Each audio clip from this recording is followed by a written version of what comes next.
Ahangaha ni kuri sitasiyo ya polisi i Remera, aho bagiye kutwereka abagabo bafashwe bafatanywe ibyuma bakoreshaga bifashisha mu gupirata perme ndetse n'ama provisoire, ibyangombwa byinshi bigiye bitandukanye harimo na laissez-passer.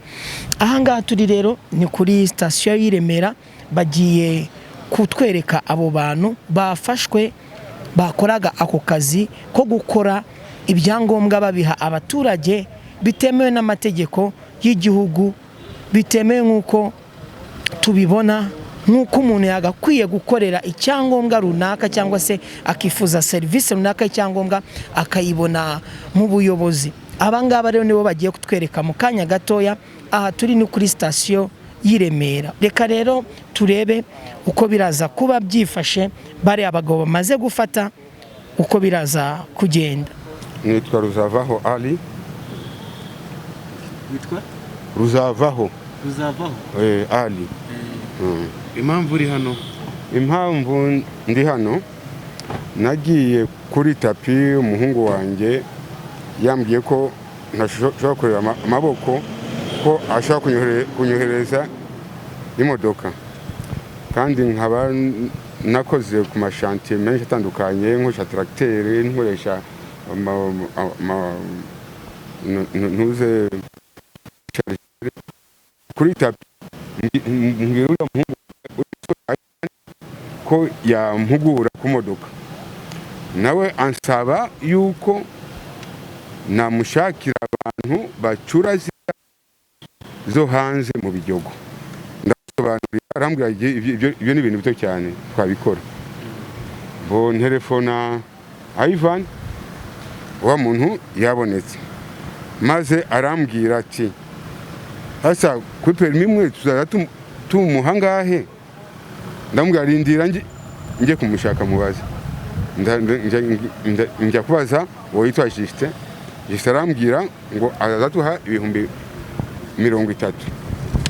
Ndamubwira none se muri 30 ugiye muzampa angahe? Anga wowe tuzara tuguha ibihumbi 10. Ko ndagenda mbwira Ivan araza n'imodoka parika hariya kwa Nyiranuma kucapa kwa Nyiranuma mu Biryogo, akampa amafoto njya gukoresha. Si rimwe tuzaturanye nk'amezi 3, akabiri akampamagara akampa amafoto, igihe akambwira umusange kuri tapi ku maesikariye, nkamusanga ku maesikariye akampa amafoto cyangwa akayohereza kuri WhatsApp yanjye. Bo nanjye nkayohereza kuri WhatsApp yo wa mugabo. Kuki utamwereka nyamaze kugufata kugira ngo werekane umugabo? Ubwo nyine bakimfata ikintu cyambere bambajije WhatsApp yanjye. Mbabura ko WhatsApp yanjye iri mu rugo. Tujya mu rugo twafata WhatsApp yanjye, bambwira mbajyana aho tukorera.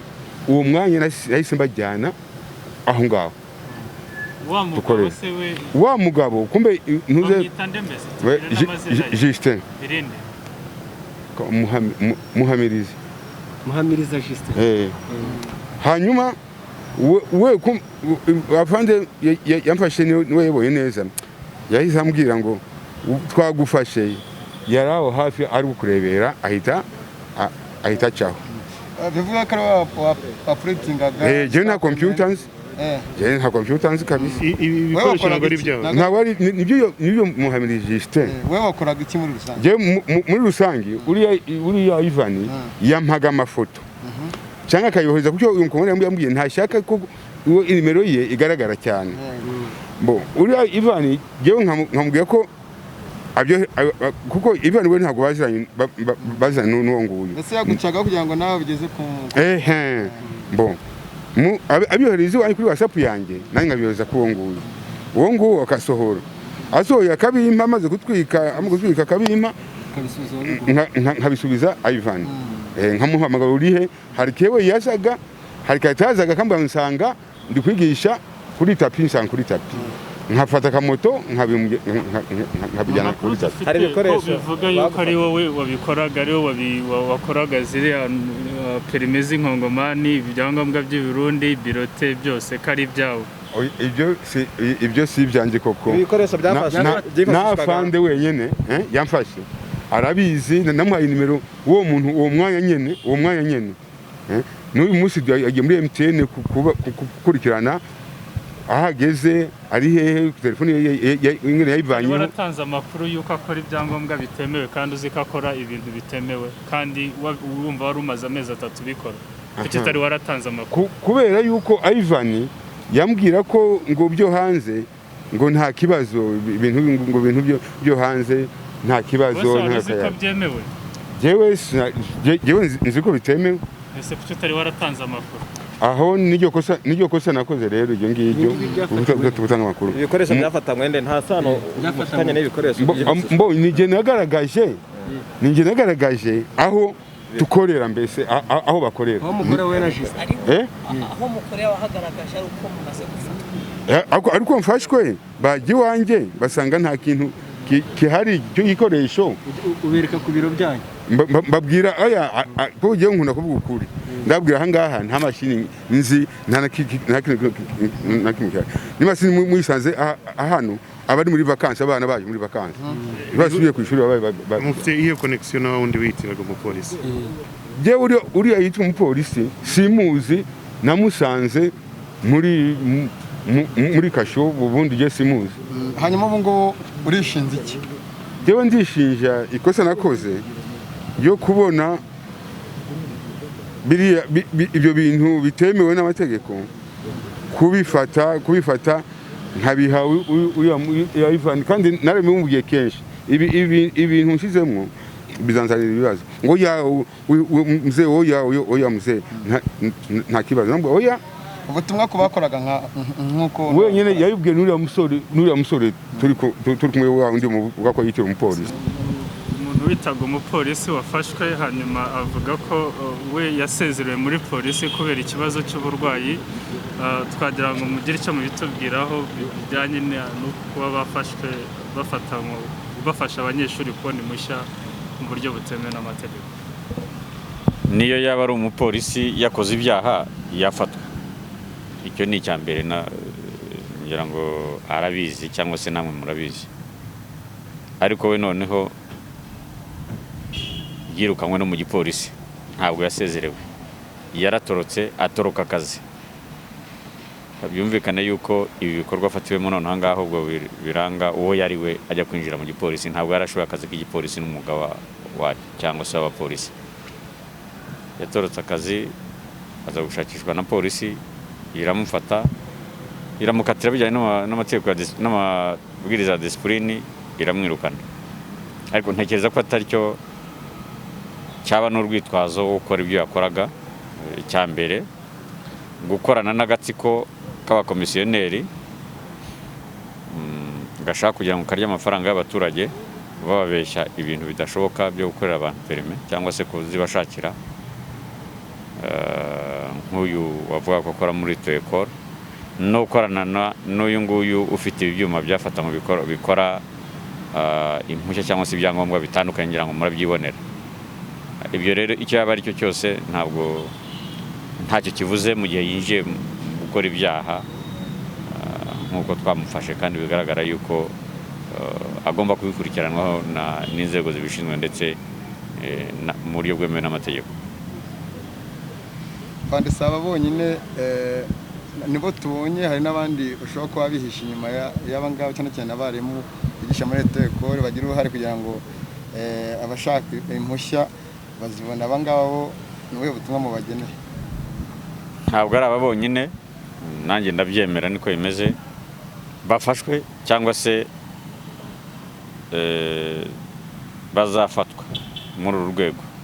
Natwe ikidutangaza nuko buri gihe tufata abantu bakora ibi bikorwa bakabashyikirizwa inzego zibishinzwe, bagakurikirana n'amategeko, bagafungwa, ariko bugacya abandi nabo bakabijyamo bakabikora. Ngira ngo nicyo dukwiye kwibaza aho ngaho, icyo muze kubatubariza, kuko ntabwo duhema kuberekana.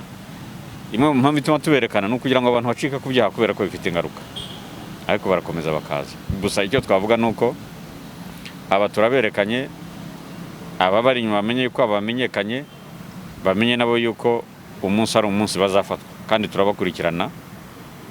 Icyanyuma turajya ngo tubwire Abanyarwanda bose babona nk'iyi nkuru muba mwaje gutarana cyangwa n'ibi bintu tubabwira cyangwa se n'abantu tubereka yuko bakwiye gusaba serivisi mu nzira zinyuze mu mategeko, ibyangombwa bakabibona mu nzira ziteganyijwe n'amategeko, bakabihabwa n'inzego zibishinzwe.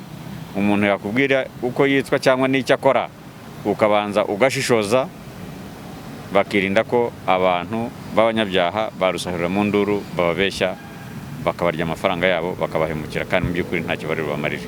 Aho niho ikibazo kiri gikomeye cyane cy'uko abaturarwanda bagomba kujijuka, bakamenya inzego zishinzwe gusaba serivisi, bakamenya ko serivisi zitangwa, bakamenya ikiguzi cya serivisi, nta kugabanya nta no kurenzaho icyo kiguzi, kuko birazwi, biba byanditse mu mategeko. Bityo bakajijuka, bakareka kugwa mu mutego w'abantu nk'aba ngaba bagenda bashuka abaturage. Ngira nk'uyo mubibonye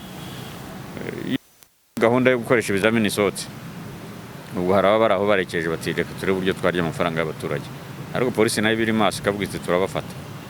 Iyo gahunda y'ibizamini isohotse cyangwa se itangajwe, hari abavuga bati reka turebe uburyo twakorera abandi bantu. Polisi biri aho nayo iri maso ikabafata, n'ejo twaraberetse. Ubutaha rero ibizamini biracyakorwa, twatanze gahunda izenguruka igihugu.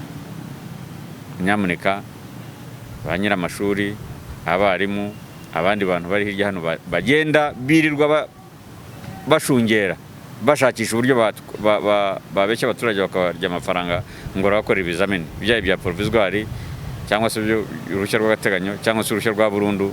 Nyamuneka bamenye yuko bazabizira, abaturage babirinde. Murakoze.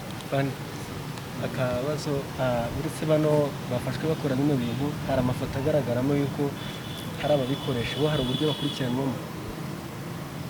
Iyo bikoresha nyine igifatanywe ari inyandiko mpimbano urabikurikiranwa, uwayikoze n'uwayihimbye akayikoresha nabyo bihanwa n'amategeko, babyumvire ko atari byo. Murakoze. Ngo nk'uko mwabibonye, nk'uko ubuyobozi bumaze kubitwereka, ibi ni bimwe mu byangombwa bafatanywe bari bamaze gukorera abaturage. Ngira ngo urabonamo amarese pase, amaperme ndetse n'ibindi byangombwa byinshi bigiye bitandukanye. Ibi ni ibyuma bajyaga bifashisha barimo gukora ibyo bapirataga cyangwa se izo fraude baherezaga abaturage ngo babakorere. Uyu ni Umutako TV. Ahangaha twari turi ni kuri sitasiyo ya Remera ya polisi. Ngira ngo mumaze kubibona kandi mwabibonye. Inama umuyobozi amaze gutanga mwazumvishe. Tugerageze rero dufatikanyirize hamwe tubashe gukora ibintu binyuze mu mucyo. Uyu ni Umutako TV, njyewe ndacyari MC Seti. Dusubire mu biganiro bikurikira.